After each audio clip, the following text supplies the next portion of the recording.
नमस्कार, जय हिंद। स्वागत करता हूं मैं अपने YouTube channel Mishra study point में। आज हम हिंदी के कुछ महत्वपूर्ण क्वेश्चन लेके हैं आपके सामने। पहला क्वेश्चन है ब्रजभाषा है, तो ब्रजभाषा पश्चिमी हिंदी जो कि शौरसेनी अपभ्रंश से इसकी उत्पत्ति हुई है।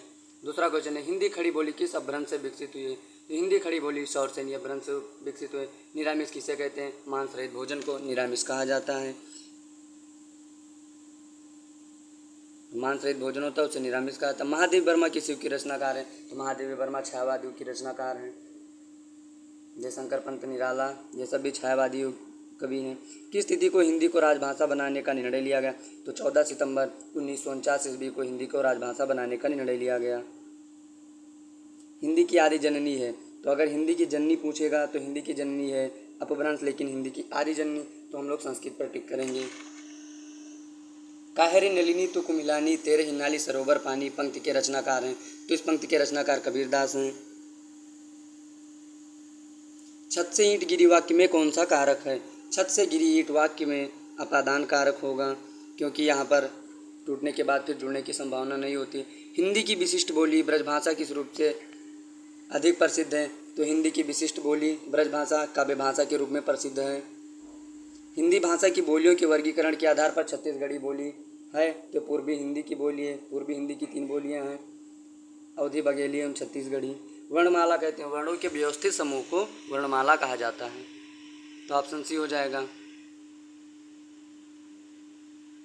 स्थान के आधार पर बताइए कि मूर्धन्य व्यंजन कौन से हैं, डा और ढा। जैसा कि हम जानते हैं कि टावर के सभी व्यंजन मूर्धन्य होते हैं, तो डा और ढा हो जाएगा मूर्धन्य व्यंजन। शोक विकल सब रो रानियाँ देखने से ही पता चलता है कि शोक यानी कि यहाँ पर क्या हो जाएगा, करुण रस। उपसर्ग का प्रयोग होता है शब्द के आदि में, आदि का अर्थ होता है प्रारंभ, यानी शब्द के प्रारंभ में उपसर्ग का प्रयोग होता है। अगर अंत में प्रयोग होगा तो वहाँ प्रत्यय हो जाएगा। हिंदी वर्णमाला में अयोगवा वर्ण कौन से हैं, तो ऑप्शन सी अंगा और हा जो आपके हैं ये अयोगवा हैं, जिसे अनुस्वार एवं विसर्ग के रूप से जाना जाता है। आचार्य रामचंद्र शुक्ल के निबंध संग्रह का नाम चिंतामणि। आंसू, झरना, कामायनी ये सब जयशंकर प्रसाद की रचनाएं हैं। जो धातु या शब्द के अंत में जोड़ा जाए उसे कहते हैं प्रत्यय, जो अंत में जोड़ा जाए उसे प्रत्यय कहते हैं। अभी आगे बता चुका हूँ कि जो आगे जुड़े उपसर्ग और जो पीछे जुड़े उसे प्रत्यय कहते हैं। मधुमालती के रचनाकार मंझन है, जो कि प्रेमाश्रय का शाखा के कवि हैं। बहाव शब्द में प्रयुक्त प्रत्यय, तो प्रत्यय पीछे जुड़ता है, यहाँ से हम देखेंगे इसमें प्रत्यय क्या है, तो इसमें ऑप्शन डी से हो जाएगा, आव प्रत्यय लगा हुआ है।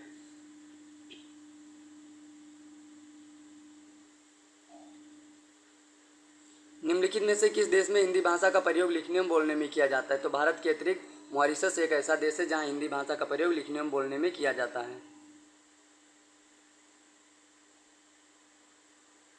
विपरीत अर्थ का बोध कराने वाले शब्द को, तो जो विपरीत अर्थ का बोध कराते हैं वह शब्द विलोम शब्द कहलाते हैं। जो समान अर्थ का बोध कराएं वह पर्यायवाची शब्द कहलाते हैं।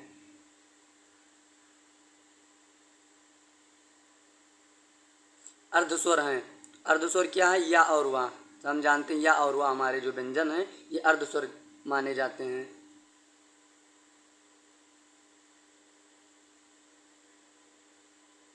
निम्न में से कौन यौगिक शब्द हैं, तो यौगिक हम जानते हैं कि जो 2 अलग अलग शब्दों से मिलकर बने होते हैं, जैसा कि विद्यालय, विद्याधन आलय से मिलकर बना आता है, यह यौगिक शब्द है।